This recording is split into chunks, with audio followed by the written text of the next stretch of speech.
নবদ্বীপ তথা নদিয়ার অন্যতম তীর্থভূমি নবদ্বীপ শহরের অন্যতম প্রাচীন পোড়ামায়ের মন্দিরের প্রাঙ্গণে বিগত বছরের ন্যায় এবছরও পৌষ সংক্রান্তি উপলক্ষে সোমবার সকাল থেকেই শুরু হয়েছিল শ্রী শ্রী ভবতারিণী মাতার বিশেষ পুজো পাঠ ও ধর্মীয় অনুষ্ঠান। এদিন সকাল থেকেই ভক্তদের আগমন, মন্দির প্রাঙ্গণে দিনভর পুজো পাঠ ও বিভিন্ন অনুষ্ঠান শেষে সন্ধ্যায় প্রসাদ বিতরণ করা হয়।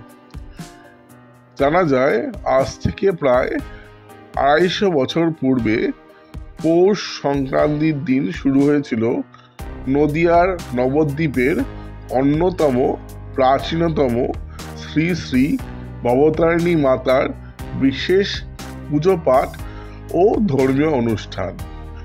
সেই থেকে প্রতি বছরই পৌষ সংক্রান্তির দিন সকাল থেকেই শ্রী শ্রী ভবতারিণী মাতার বিশেষ পুজোয় মেতে ওঠেন ভক্তরা। এদিনও তার ব্যতিক্রম নয়। সেই মতন সোমবার সকাল থেকেই পোড়ামার প্রাঙ্গণে একে একে ভিড় জমাতে শুরু করেন অসংখ্য ভক্তরা। কি অনুষ্ঠান আপনাদের এই পোড়ামায়ের ভবতারিণী মন্দিরে? পৌষ সংক্রান্তি, বহু প্রাচীন মন্দির নবদ্বীপের পোড়ামাতলা মন্দির। পোড়ামাতলার মা পোড়ামার ডান পাশে অবস্থিত ভবতারিণী মন্দির। প্রত্যেক বছরের মতনই পৌষ সংক্রান্তির দিনকে মায়ের একটা বাৎসরিক অনুষ্ঠান, সেই অনুষ্ঠানটাই আসছে।